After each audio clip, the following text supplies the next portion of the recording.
हर गर्मियों में लाखों लोग ठंडा मैंगो जूस पीते हैं, लेकिन बहुत कम लोग ये सवाल पूछते हैं, ये आखिर बनता कैसे है? इसका जवाब हमें एक ऐसी फैक्ट्री के अंदर ले जाता है जहां होने वाली प्रक्रिया सचमुच चौंका देने वाली है। इसलिए वीडियो के अंत तक जरूर बने रहिए। सबसे पहले चलते हैं आम के बाग में।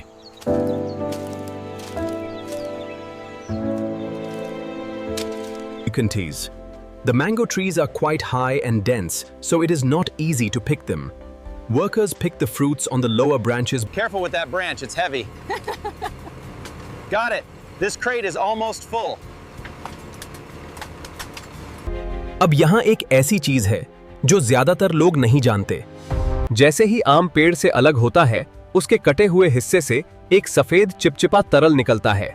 इसे लेटेक्स कहा जाता है।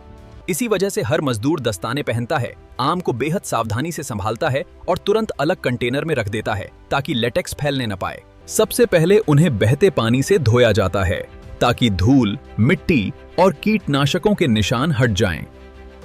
कई फैक्ट्रियां इसके बाद हल्के फूड ग्रेड वॉश का इस्तेमाल करती हैं ताकि सतह पर मौजूद बैक्टीरिया खत्म हो जाएं। फिर आमों को 3 से 5 मिनट के लिए गर्म पानी में डुबोया जाता है। इस प्रक्रिया को ब्लांचिंग कहा जाता है।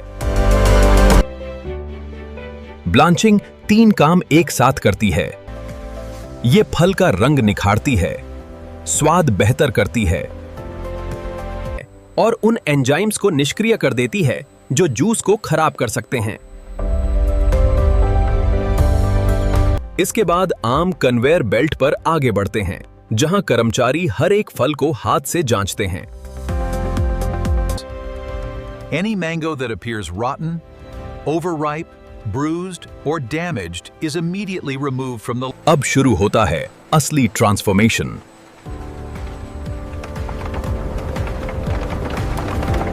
साफ और चुने गए आमों को एक मशीन में डाला जाता है जिसे पल्पिंग मशीन कहा जाता है। ये मशीन एक साथ 2 काम करती हैं, 2 जाद।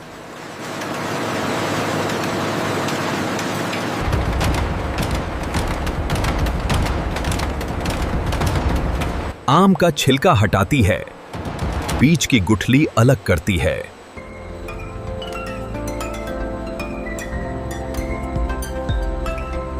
और अंदर का पूरा गूदा निकाल लेती है।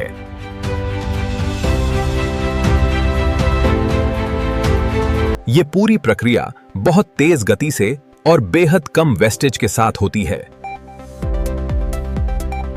निकाला गया पल्प आगे की प्रोसेसिंग के लिए भेज दिया जाता है। यही फैक्ट्री 2 तरह के जूस तैयार कर सकती है, जोदौन। एक जिसमें फल का रेशेदार टेक्सचर बना रहता है और दूसरा जो पूरी तरह स्मूथ और साफ होता है। आपकी बोतल में कौन सा जूस जाएगा, ये ब्रांड और प्रोडक्ट लाइन पर निर्भर करता है। इसके बाद पल्प और जूस को एक बड़े इंडस्ट्रियल हीटिंग चैम्बर में भेजा जाता है, जहां तापमान लगभग 90 से 95 डिग्री सेल्सियस तक पहुंचाया जाता है। इस प्रक्रिया को पाश्चुरीकरण कहा जाता है।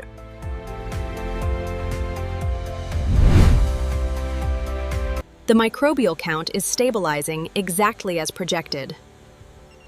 And the thermal profile looks excellent. लेकिन प्रक्रिया यहीं खत्म नहीं होती।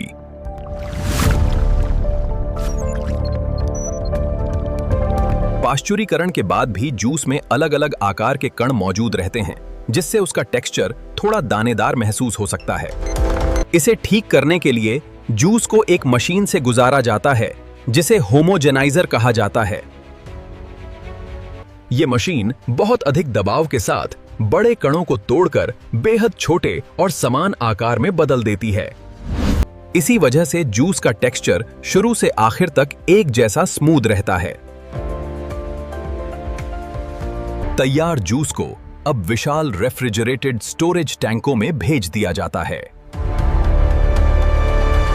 और अब आती है वो बात जो आपको सचमुच सोचने पर मजबूर कर देगी। जो जूस आप जुलाई में पी रहे हैं, संभव है कि वो दिसंबर में प्रोसेस किया गया हो, क्योंकि आम एक मौसमी फल है।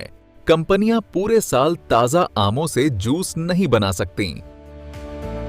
इसलिए फसल के मौसम में फैक्ट्रियां भारी मात्रा में मैंगो पल्प तैयार करके लंबे समय तक स्टोर करती हैं।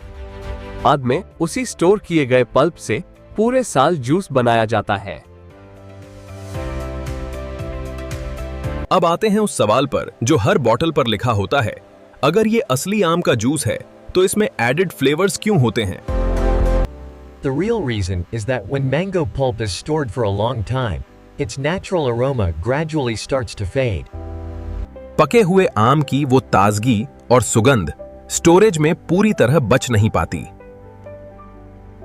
इसलिए कंपनियां आम से ही निकाले गए फ्लेवर कंपाउंड्स दोबारा मिलाती हैं ताकि वही खुशबू वापस लाई जा सके। यानी जूस असली आम से ही बना होता है, लेकिन फ्लेवर वो चीज है जिसको स्टोरेज ने कम कर दिया था। लेकिन कहानी यहीं खत्म नहीं होती। प्रिजर्वेटिव्स डाले जाते हैं ताकि जूस जल्दी खराब न हो। थिकनर्स और इमल्सिफायर्स मिलाए जाते हैं ताकि जूस की बनावट गाढ़ी और एक समान बनी रहे। कुछ मामलों में हल्का फूड कलर भी इस्तेमाल किया जाता है ताकि हर बॉटल का रंग बिल्कुल एक जैसा दिखाई दे। यानी जो परफेक्ट गोल्डन ऑरेंज जूस आपको दिखाई देता है वो सिर्फ फल नहीं बल्कि साइंस और इंडस्ट्रियल इंजीनियरिंग का रिजल्ट है। अब जूस बोटलिंग लाइन की ओर बढ़ता है।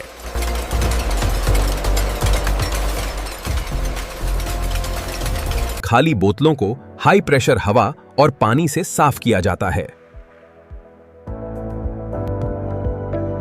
फिर एक ऑटोमेटिक मशीन उनमें जूस भरती है और तुरंत कैप सील कर देती है ताकि हवा अंदर न जा सके। इसके बाद लेबल लगाए जाते हैं, बोतलें पैक होती हैं और ट्रकों के जरिए बाजारों तक पहुंचा दी जाती हैं। यही है वो पूरा सफर, बांग्चे, आम के पेड़ से आपके हाथ तक।